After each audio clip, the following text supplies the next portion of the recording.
পাঠিয়েছেন সায়নী, লিখছেন হুগলি থেকে বলছি। যে ঘটনা আমি বলছি তা আমার নিজের মাসির সাথে ঘটেছে। ঘটনাটি যে সময়ের, তখন আমার বয়স মাত্র 3 বছর। তাই এই ঘটনার অধিকাংশই আমার মায়ের থেকে শোনা, কিন্তু এই ঘটনার কিছু দৃশ্য আমার আজও মনে আছে। ঘটনাটি পড়ার পর ভালো লাগতে বাধ্য, সে বিষয়ে আমি জোর দিয়ে বলতে পারি। ঘটনাটি যদি চ্যানেলে প্রচার করা হয়, দয়া করে কবে প্রচার করা হবে তা জানালে উপকৃত হব। ঘটনাটি যে সময়ের, তখন আমরা হুগলিতে থাকতাম না, থাকতাম বাঁকুড়ায়। আমরা জয়েন্ট ফ্যামিলিতে থাকতাম। আমাদের বাড়িতে আমার বাবা এবং তার আরও 3 ভাই, সবাই যে যার পরিবার নিয়ে একসাথে একই ছাদের তলায় খুব হুল্লোড় করে দিন কাটাতাম। সাথে আমার ঠাকুমা ঠাকুরদাও থাকতো। 2 পিসি আছে আমার, তবে তাদের অবশ্য বিয়ে হয়ে গিয়েছিল তখন। কিন্তু দুজনের শ্বশুর বাড়ি আমাদের বাড়ির থেকে খুব বেশি দূরে না হওয়ায় তারাও প্রায় আমাদের বাড়ি আসতো। তাই বলা বাহুল্য, আমাদের বাড়িতে তখন সর্বক্ষণেই লোকের আনাগোনা লেগে থাকতো। আমার মায়েরা 6 বোন। আমার বড় জেঠিমাই কিন্তু আমার বড় মাসি। আশা করি বুঝতে পারছো নিশ্চয়ই সম্পর্কটা। আমার মা আর আমার জেঠিমা 2 জায়ের পাশাপাশি 2 বোনও একই বাড়িতেই বিয়ে হয়েছিল দুজনের। আমার মায়েদের 6 বোনের মধ্যে সব থেকে সুন্দর দেখতে ছিল আমার চতুর্থ মাসিকে। যেমন গায়ের রং, তেমনই মাথায় চুল। আজও মামাবাড়িতে মাসির সেই সময়ের একটি ছবি রাখা আছে, যেখানে মাসির মাথার দুদিকে 2টি বিনুনি প্রায় হাঁটুর নিচ পর্যন্ত ঝুলছে। আমার ওই মাসি ছোটবেলা থেকেই হস্টেলে থেকে বড় হয়েছে। বোনেদের মধ্যে ওই মাসি একা যে নাকি বাড়ির থেকে বাইরে হস্টেলে বড় হয়েছে। তাই মা বলতো, যখনই মাসি বাড়িতে ছুটিতে আসতো, দিদা নাকি খুব খাতির যত্ন করতো মাসিকে। যতই হোক, মেয়ে বাইরে থাকে, মায়ের চোখের অনেক দূরে থাকে সে। তখন আমার মাসি সবে কলেজের 1ম বছর। দেখতে সুন্দর হলে যা হয় আর কি। কলেজের অনেক ছেলেই প্রেমের প্রস্তাব নিয়ে আসতো, কিন্তু আমার মাসির তখন এসবে কোনো ইচ্ছা ছিল না। মাসির একটাই লক্ষ্য, ভালো করে পড়াশোনা করা। এমন সময় আমার মাসিদেরই ব্যাচের একটি মুসলিম ছেলে মাসিকে প্রেমের প্রস্তাব দেয়। ছেলেটির কথা, সে নাকি মাসিকে খুব ভালোবাসে। মাসিকে দেখার জন্যই সে নাকি কলেজে আসতো। আর যেদিন মাসি কলেজ যেত না, সেই ছেলেটি নাকি হতাশ হয়ে ক্লাস না করেই বাড়ি ফিরে যেত। কিন্তু আমার মাসি সেই ছেলেটির প্রস্তাবও নাকচ করে দেয়। এদিকে আমার মাসির স্বামী অর্থাৎ আমার মেশো, সেও ওই একই কলেজেই পড়তো, কিন্তু আমার মাসির থেকে 2টো ব্যাচ সিনিয়র ছিল। আমার মেশোর এক দেখায় মাসিকে পছন্দ হয়ে যায়, কিন্তু আমার মেশো কোনোদিনও সাহস করে আমার মাসিকে প্রেমের প্রস্তাব দিয়ে উঠতে পারেননি। আমার মেশোর গ্র্যাজুয়েশন শেষ হওয়ার সাথে সাথেই আমার মেশো চাকরি পেয়ে যান, এবং চাকরি পাওয়ার সাথে সাথেই সোজা নিজের বাড়ির লোককে নিয়ে আমার দিদার বাড়িতে এসে উপস্থিত হন। আমার মাসিকে বিয়ে করার প্রস্তাব দেন। আগে বলা হয়নি, আমার দাদু অনেক আগেই মারা যান। দাদু যখন মারা যান, তখন আমার মা নিজেই ক্লাস 7-এ পড়ে, আর আমার ওই মাসি তো আরও ছোট। দাদু মারা যাওয়ার পর দাদুর চাকরি দিদা পায়। বলতে গেলে আমার দিদাই তার মেয়েদের বড় করেছে অনেক কষ্টে। দিদা সবসময়ই চাইতো যাতে ভালো ছেলে দেখে তার সব মেয়েদের সঠিক সময়ে বিয়ে দেওয়া যায়। দিদাই তখন ওই সংসারের একমাত্র অভিভাবক ছিলেন। তো যাই হোক, যখন আমার মেশো বিয়ের প্রস্তাব নিয়ে আমার দিদার কাছে আসে, তখন আমার দিদার বেশ পছন্দ হয়েছিল মেশোকে। এই কথাটা আমার দিদা তার বড় 3 মেয়ে জামাইকে অর্থাৎ আমার মা বাবা এবং আমার আরও 2 বড় মাসি মেশোকে জানায়। এরপর সবাই খোঁজ খবর নেওয়া শুরু করে এবং শেষমেশ বিয়েটা পাকাপাকি হয়। কিন্তু আমার দিদার একটাই শর্ত ছিল যে আমার মাসির গ্র্যাজুয়েশন শেষ হওয়ার পরই এই বিয়ে হবে। মেশোর অবশ্য তাতে কোনো আপত্তি ছিল না। তাই আমার মাসির গ্র্যাজুয়েশন শেষ হওয়ার পরই এই বিয়ে হয় 2002 সালের নভেম্বর মাসে। বিয়ের পর মাসি আর মেশোর দাম্পত্য জীবন বেশ ভালোই কাটছিল। বিয়ের কয়েক মাস পরেই আমার মাসি গর্ভবতী হয়। তখন আমার মাসির 4 মাস চলছে। হঠাৎ একদিন মেশো অফিস থেকে ফিরে এসে দেখে মাসি বাড়িতে নেই। মেশো একটু অবাক হন, কারণ আমি যেই সময়ের কথা বলছি তখন সবার হাতে হাতে ফোনের প্রচলন খুবই কম ছিল। বাড়িতে হয়তো একটাই টেলিফোন ছিল, খুব জোর হলে একটা মোবাইল থাকতো। প্রথমটা মেশো ভাবে যে মাসি আশেপাশেই কোথাও হয়তো গেছে এবং চলে আসবেন। এই ভেবে মেশো ফ্রেশ হতে চলে যান। এদিকে প্রায় ঘন্টা খানিক হয়ে যায়, মাসির ফেরার কোনো নাম নেই। গর্ভবতী অবস্থায় আমার মাসি প্রায় ভুগত, তাই মেশো একটু চিন্তাতেই থাকতো মাসিকে নিয়ে। তাই অতক্ষণ বাড়িতে মাসিকে দেখতে না পেয়ে মেশো পাড়ায় খোঁজ করতে বেরিয়ে পড়েন, কিন্তু কোথাও কোনো খবর পাওয়া যায় না। অবশেষে মেশো আমার দিদা আর আমাদের বাড়িতে ফোন করে খবর দেয় যে মাসিকে পাওয়া যাচ্ছে না। তখন প্রায় রাত 8টা বাজে যখন বাড়িতে মাসির নিখোঁজ হবার খবর আসে। আমার বাবা আর বড় মেশো তখনই মাসির বাড়ির উদ্দেশ্যে রওনা হয়। সেদিন সারা রাত অনেক খোঁজাখুঁজির পরেও মাসিকে পাওয়া যায়নি। অবশেষে সেদিন রাতে পুলিশেও খবর দেওয়া হয়।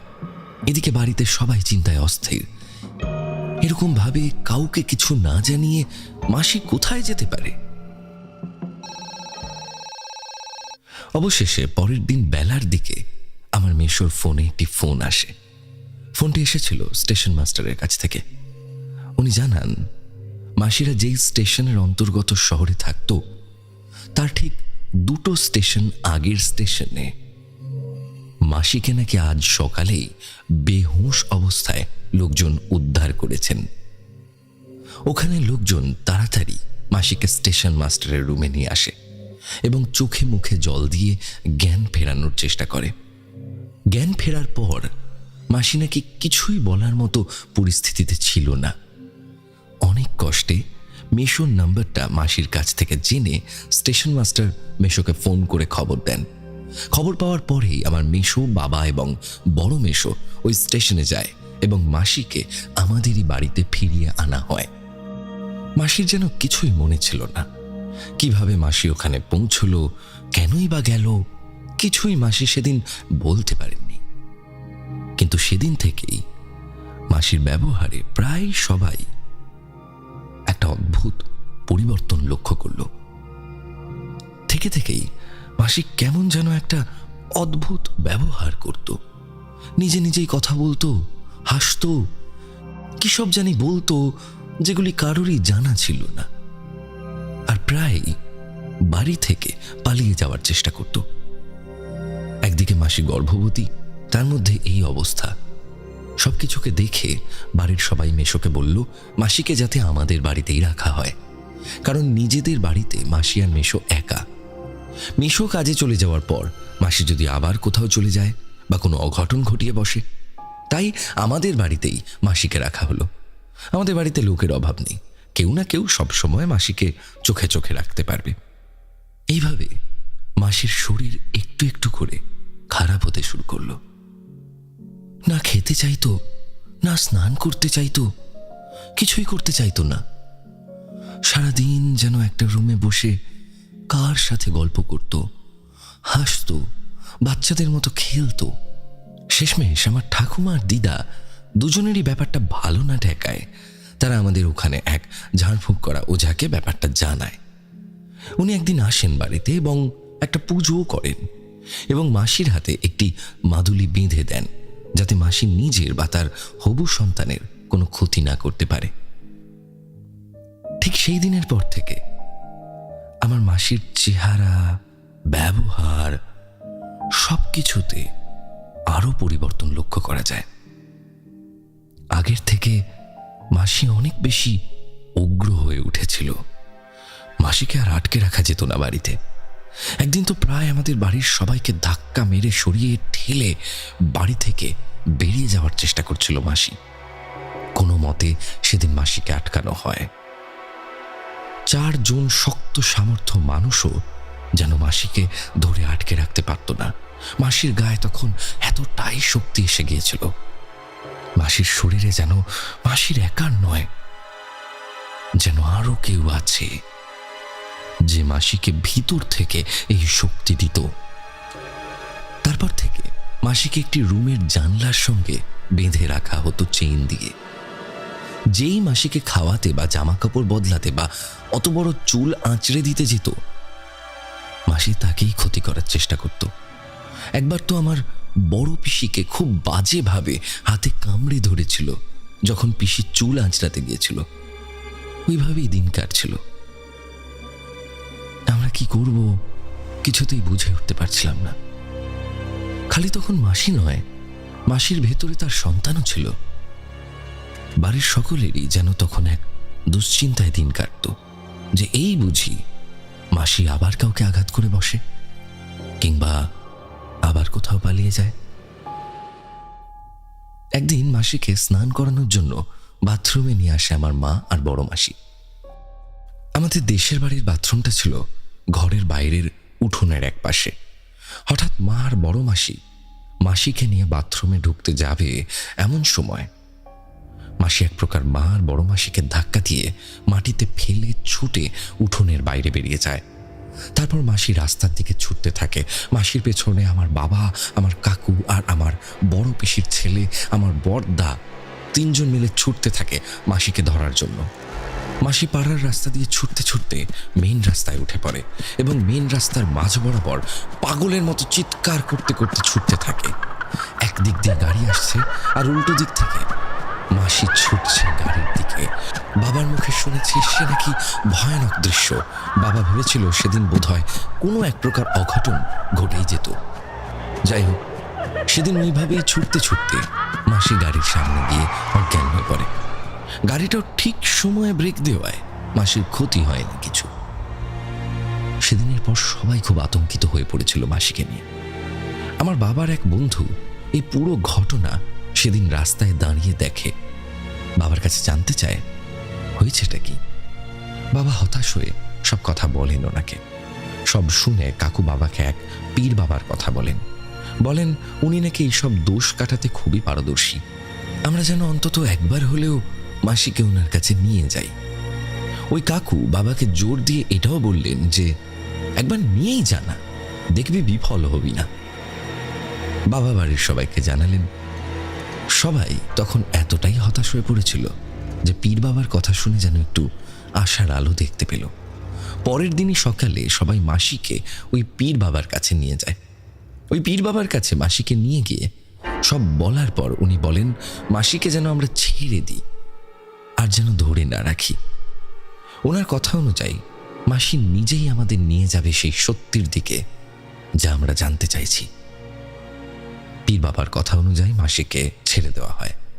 পীর বাবা কিছু একটা মন্ত্র পড়ে ওনার হাতটি মাসির মাথায় বুলিয়ে দিতেই মাসি কেমন যেন একটা অন্যমনস্ক হয়ে হাঁটা শুরু করে। মাসির পিছন পিছন ওই পীর বাবা এবং আমাদের বাড়ির লোকজনও হাঁটা শুরু করে। কিছু দূর গিয়ে এক কবরস্থানের ভিতর মাসি প্রবেশ করে। সেখানেই এক কবরের উপর মাসি লুটিয়ে পড়ে। সেই কবরস্থান থেকে খোঁজ নেওয়া হয় যে কবরটির উপর মাসি লুটিয়ে পড়েছিল সেটি কার কবর। অনেক খোঁজ নেবার পর জানা যায় সেই কবরটি একটি ছেলের কবর। সেই ছেলেটির ঠিকানাও এই কবরস্থান থেকে খোঁজ নিয়ে পাওয়া যায়। পরে পীর বাবা এবং সাথে মেশো বাবা আর বড় মেশো মিলে সেই ঠিকানায় যায়। সেখানে গিয়ে যা জানা যায় সেটা যে আদৌ সত্যি ঘটতে পারে সেটা বিশ্বাস করতে আমার কেমন একটা দ্বিধা বোধ কাজ করে। কিন্তু কি করব, ঘটনাটা আমার নিজের বাড়ির লোকের সাথেই ঘটেছে, আমার চোখের সামনে। বিশ্বাস না করে উপায় নেই। ওই ঠিকানায় গিয়ে দেখা যায় ওখানে একটি বাড়িতে একজন বয়স্ক মহিলা তার 3 মেয়েকে নিয়ে থাকেন। ওই বয়স্ক মহিলা এবং তার 3 মেয়েকে যখন জিজ্ঞাসা করা হয় যে ওই ছেলেটি কে যার কবরের উপর আমার মাসি লুটিয়ে পড়েছিল, তখন ওনারা বলেন যে ওই কবর নাকি ওই মহিলার একমাত্র ছেলের। সে নাকি বছর 3 আগে আত্মহত্যা করেছিল।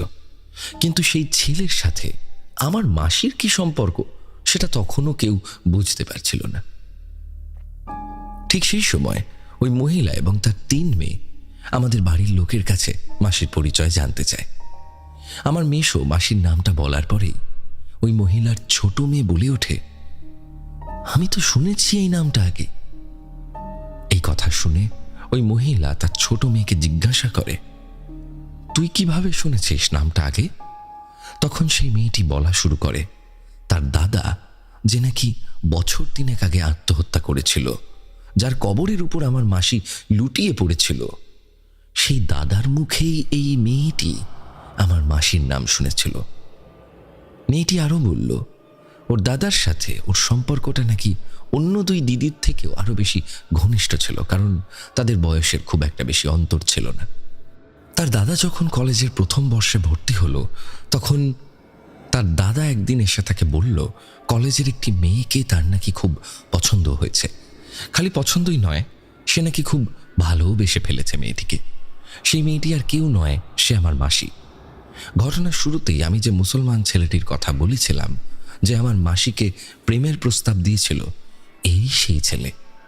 তার বোন আরও বলল তার দাদা নাকি পাগলের মতো ভালোবাসতো আমার মাসিকে।